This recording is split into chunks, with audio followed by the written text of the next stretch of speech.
Welcome to QI for another wild leap into the dark. And teetering on the precipice tonight are the daring Sean Locke, the devil maker Jimmy Carr,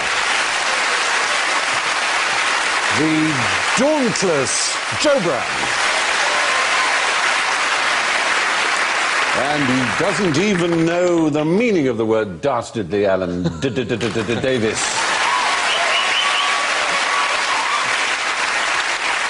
It's D all the way, and tonight it's D for danger. Danger in the face, with alarm calls to match. So, Sean, let's hear your alarm call.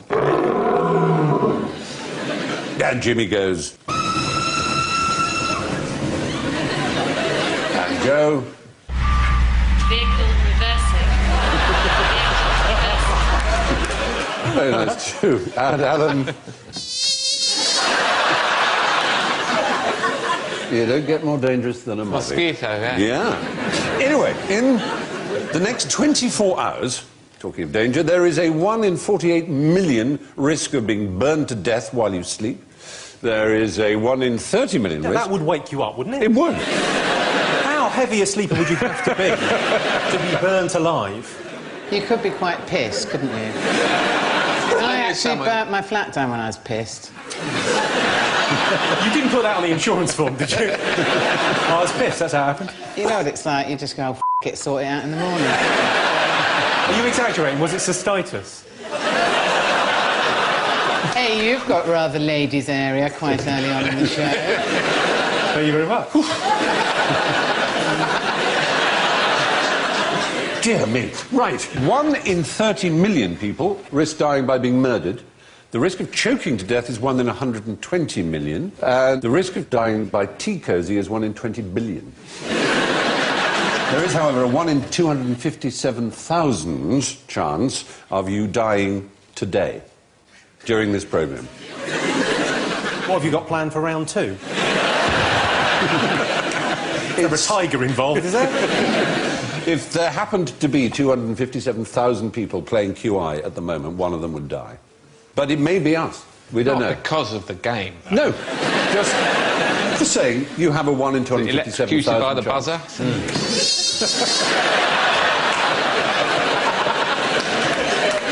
What are the chances of you dying in your sleep from a fire with a tea cosy over your head? You're 50 times more likely to die now than you are to win the lottery. I think we had a nurse standing by, frankly. Well, we have. I'm not a proper nurse. How not proper? Psychiatric. She's a stripper. Do you think strippers get home at the end of the day and go, oh, more work? Well, I think it's time for our first question. What is 3 times more dangerous than war? 3 wars.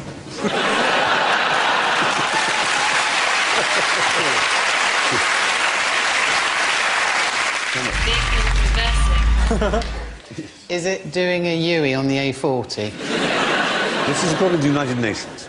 It's probably something really inane, like cycling, trampolining. It's work. More likely to die at work than you are at war. Does that include soldiers? What if you work in a shoe shop near a war? I always guarantee you will find some cunning way to make me not know anything. And I don't know what the statistics are for people who work in shoe shops near wars. How many times have they actually had a war in a shopping centre?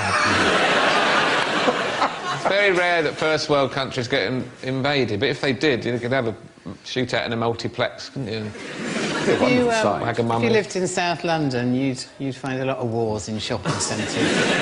been arrested in a shopping centre. Have you? Tell us why. For an act of war? I knocked a security guard's hat off. Oh, a very Bertie Wooster thing to do. Yeah. I didn't even do it on purpose, I was taking my jumper off. I was absolutely arsehole as well. And you're very much hearing my side of the story. I called it actually rather a story of defence. I read a thing once that said a third of all accidents at work go unreported. How do they know? Lumberjacks have the most dangerous job in America, it appears. 122 deaths per 100,000 employees. So that song's entirely wrong, is it? Yes. Exactly. How could you die doing that? Just trees falling on you? You're saying trees falling on you like that's a bit of a pansy way to go. That's a legitimate way to die. It's just the only real sort of peril, isn't it? There's a lot of chainsaws. But also, you're not very well protected in panties and a bra, are you? And also, if you're a lumberjack, you're supposed to be good at it. Yeah. You're not supposed to chop down trees and go, oh, it's the other side, isn't it? The single most dangerous specific job is said to be an Alaskan crab fisherman. Is this most dangerous jobs in America? Because how many presidents have they had? They've had a lot of those go. But only 3 have been assassinated. 3 have been assassinated and 1 had a blowjob in the office. So it can go either way. Yeah, it's swings not a and job you roundabouts. turn down straight away.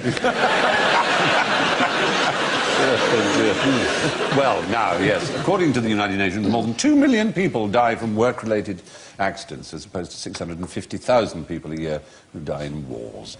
Now, what was the most dangerous military stratagem ever devised? Vehicle reversing. Was it Hannibal's first crack at the Alps with chihuahuas? The purpose of this one was to terrify the enemy. Imagine you're in the front line of an army and you're massing against the front line of another army, and the front line of the opposing army does something so extraordinary that you think, oh my God, we're never going to beat them. Is it from a Carry On film? Is it when they lifted their, kilts and they didn't wear pants? It was amazing. Carry On Braveheart. No, it's neither of those. They flagellate themselves. They insert something within them. They chop their own heads off. They chop their own heads off. Their own heads The off? front line of the army chops their heads off. How you do that? Grab your hair and just slice with a very sharp sword. Who was that then? The Scots Guards? This was in 496 BC. It would be the Swiss army, because they'd have something on one of those little knives. Oh, Wouldn't they? Self-decapitation.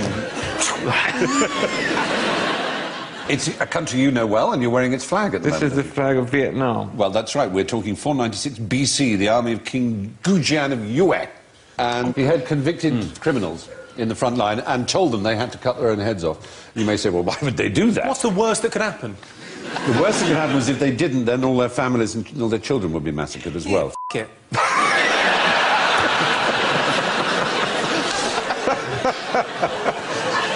They didn't seem to worry. They knew they were going to die anyway. They were condemned to death. What do we know about decapitation? Does it kill you straight away? I know if you cut a duck's legs off, it can still swim. It can float, but it can't swim. Floating I'll duck. leave a little bit of stumpage. It wouldn't be able to, It would have to catch the currents. It would evolve into a whole different animal. It would probably get a wing up as a sail or No, something you'd like pick that. up...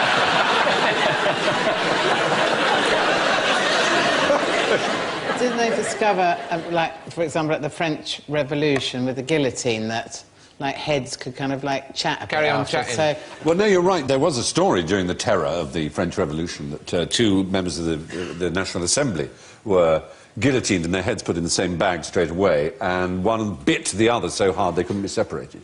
What, just the heads?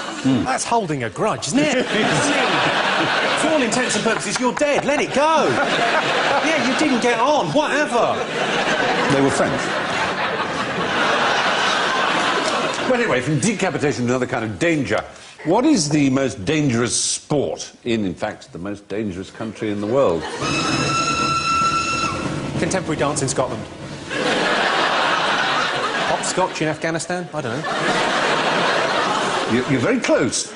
Well, it's going to be Afghanistan or Iraq, isn't it? Well, odd enough, in between those two... there's a kind of- Kazakhstan. No, a much better known one. Subazakistan? It's another star, but the best known star. Uzbekistan.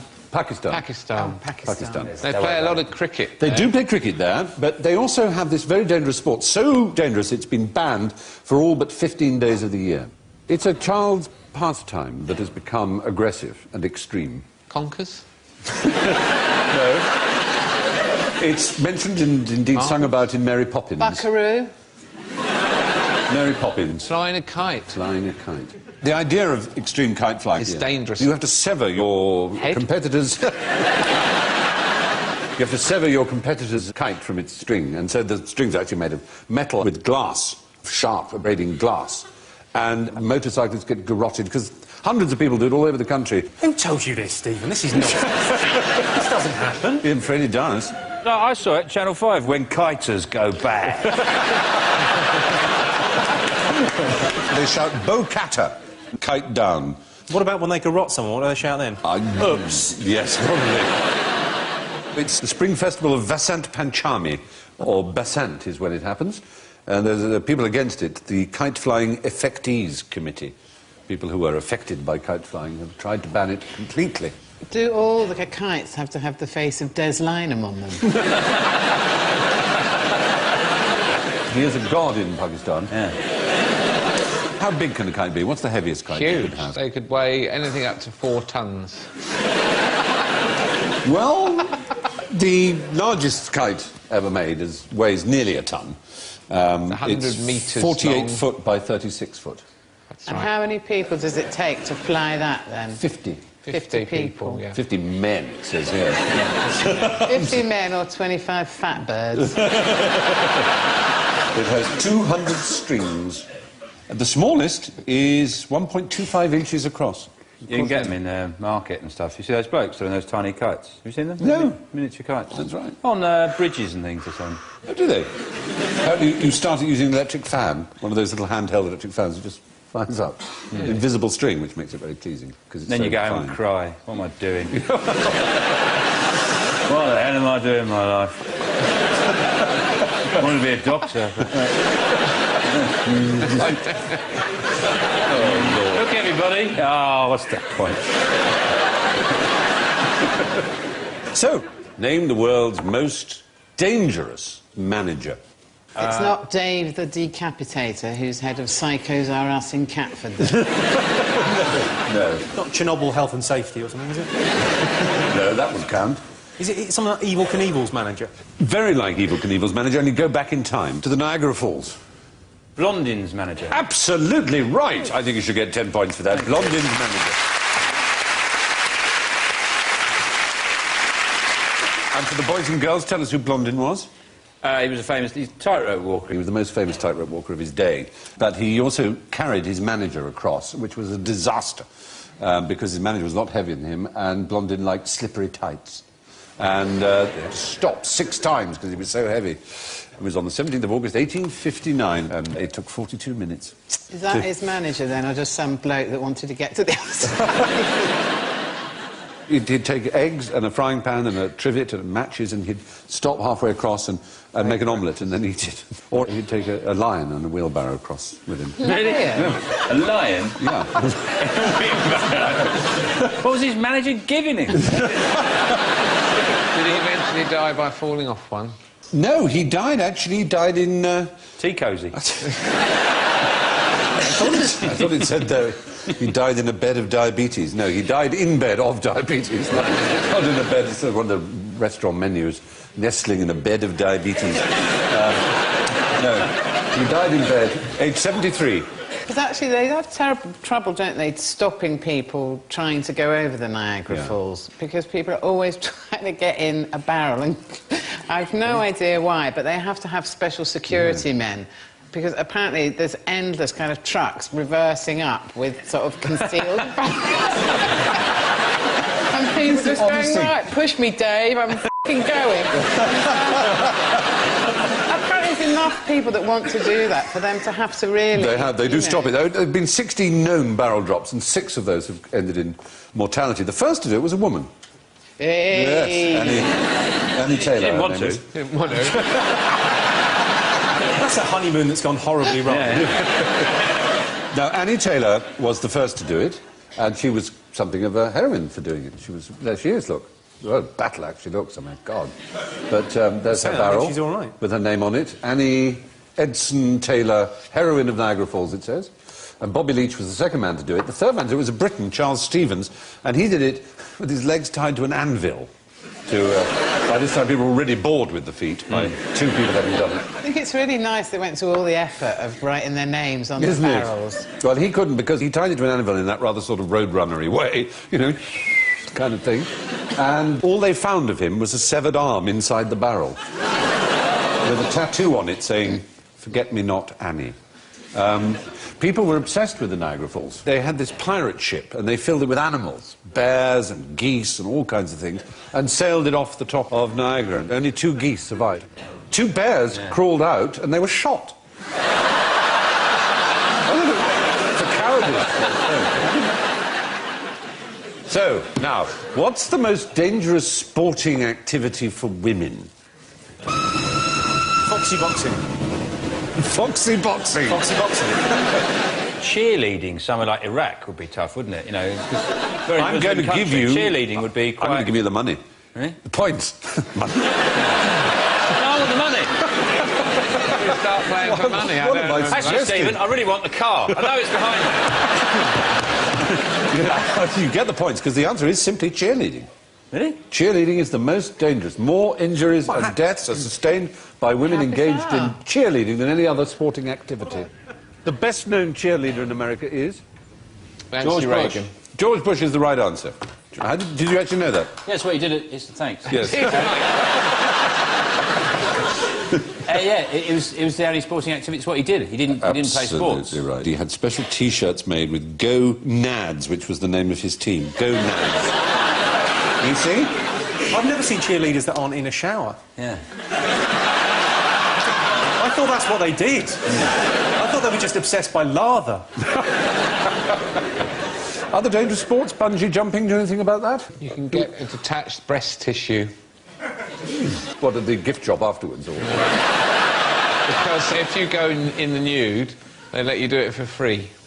And Where? Everywhere? Or at a particular site you know of? And you can, if you don't have proper support, your breasts, because of the gravitational pull, can fly clean off. And you can also get detached retina. And if you shout at a breast that's just been decapitated, as it were, does it still respond for the next 30 seconds? It will still lactate for half an hour. Still express itself, quite literally. I like to think of... Can I go and have a lie down? I like to think of bungee jumping as suicide for indecisive people. It's like a tester, isn't it? It is. Oh, no, I'll be all right with this, yeah. I heard a brilliant story about... You know the Darwin Awards, obviously, every year they have these Darwin Awards for people taking themselves out of the gene pool. And there was a brilliant story of a guy that... he was, drunk one night and he decided, right, what I'm going to do is bungee jump. His mates went, you won't be able to. He went, I will. Just got a tow rope and jumped off a bridge. Obviously, that foot just snapped off and he landed in a freezing river. With no feet. You can swim. So, take me back, because it's a good letter D for Darwin. I don't know the Darwin Awards. When you say take yourself out of the gene pool... Well, it's stories from around the world of people that have killed themselves in such stupid ways. Killed themselves, right. There's another brilliant one of a guy that was sitting in his back garden and he had got a couple of balloons and filled them up with helium or whatever, so he would float. He thought it would be brilliant if I could float and drink beer. Wouldn't that be lovely? It'd be so comfy in a garden chair. He went about a mile up and froze to death.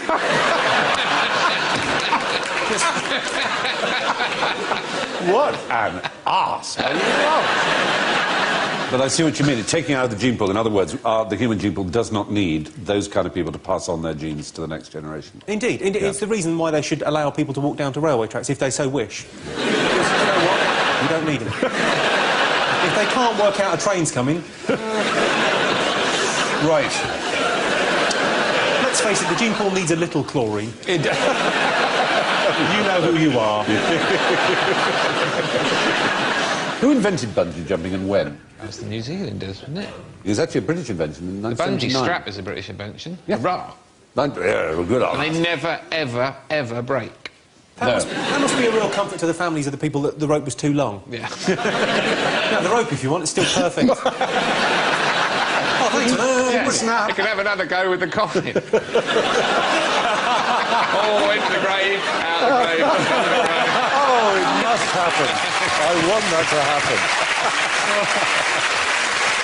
Well, I'm redrafting my will tomorrow. Yeah, exactly. You've sorted out all our funeral requirements. Oh, excellent. Another dangerous sport is Russian roulette, of course. That's dangerous. Yes. In the early days, you had a musket, you'd only have the one. That was a man's game. Yeah, exactly. Oh, it's 6 to 1.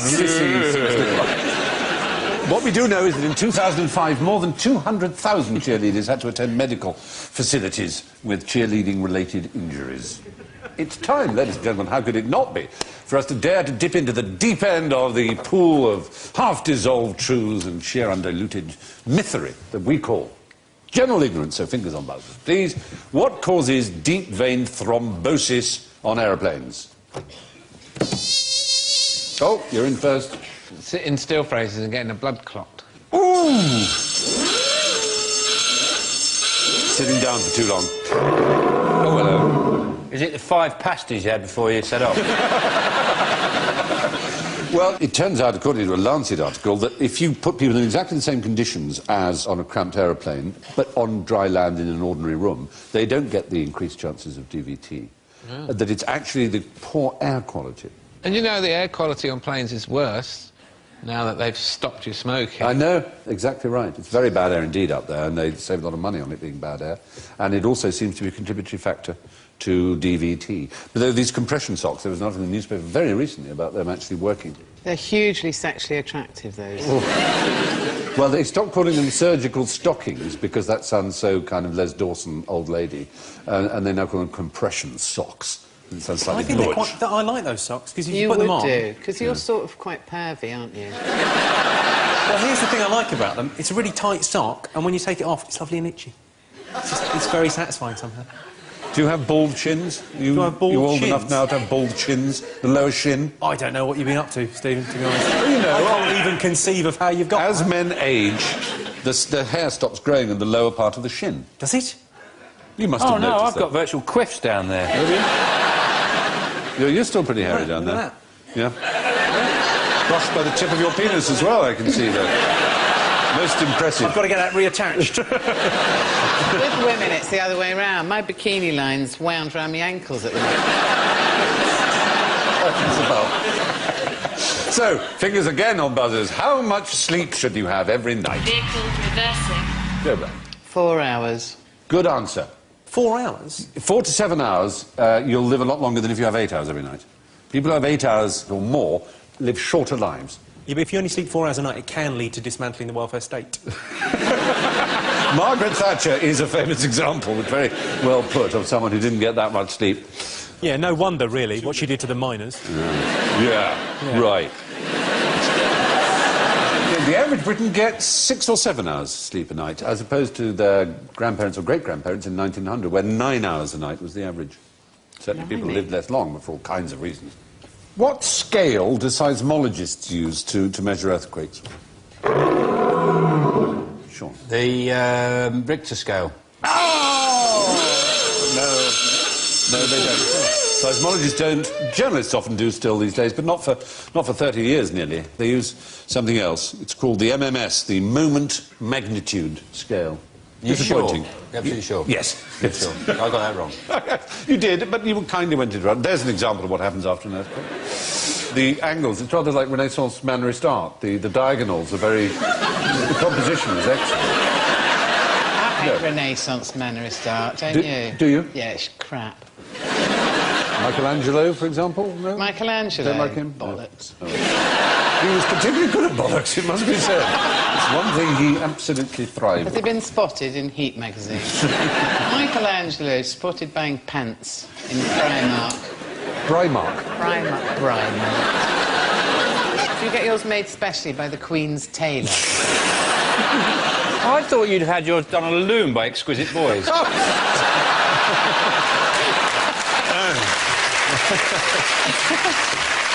This was stop. making Stephen's pants. I can't wear these, he's got a mole on his face. Oh, God, help. Where and when was the largest earthquake in the United States of America? Oh. There, that bit on the left. The big long one, where everyone lives. The long bit. You mean San Francisco, 1906? Yeah. Oh, thank you so much. You're a true gentleman. It was not the largest. It was certainly perhaps the most catastrophic. It killed... 3,000. Now, you say it killed 3,000 people. A rather disturbing fact about it is it killed 3,000 white people. They didn't count the Chinese dead. Isn't that horrible? 250,000 made homeless. But the major cause of death and destruction was not the actual... Fires. It was the fires. Raging fires. And why did a lot of fires come about, do you think? A flame. Thank you very much. Was it because they were leaping all from really building to building. fed up, so they all got pissed and fell asleep? No.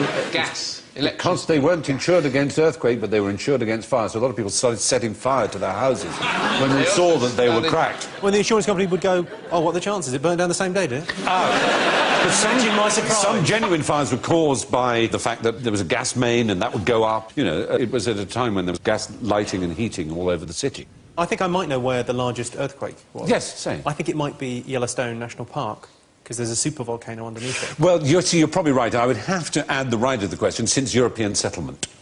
There may well have been a huge one in Yellowstone. Whoa. Yeah. Whoa. It's a bit late for that, Stephen. A little bit late for Oh, that. you wouldn't have said 1906 if I hadn't said since European settlement. No.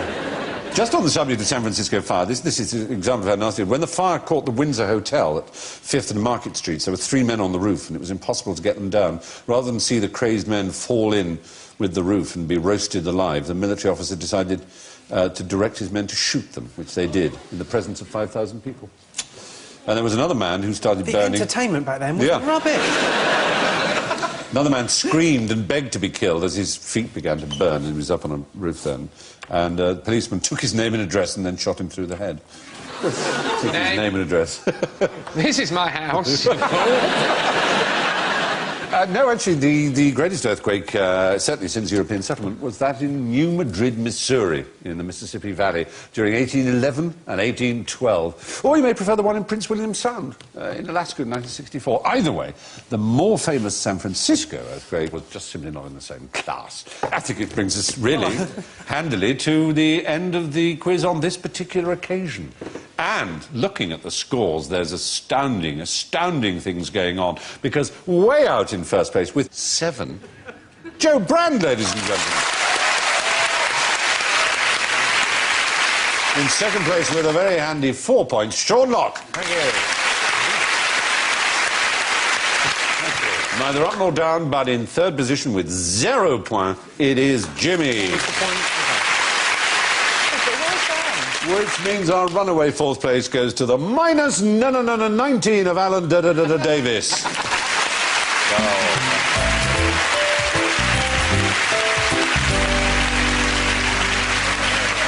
And my thanks to Jimmy, Sean, Joe and Alan. I'll leave you with the observation of former Prime Minister David Lloyd George. The most dangerous thing in the world, he said, only in a Welsh accent, is to try to leap a chasm in 2 jumps. So from all of us at QI, good night.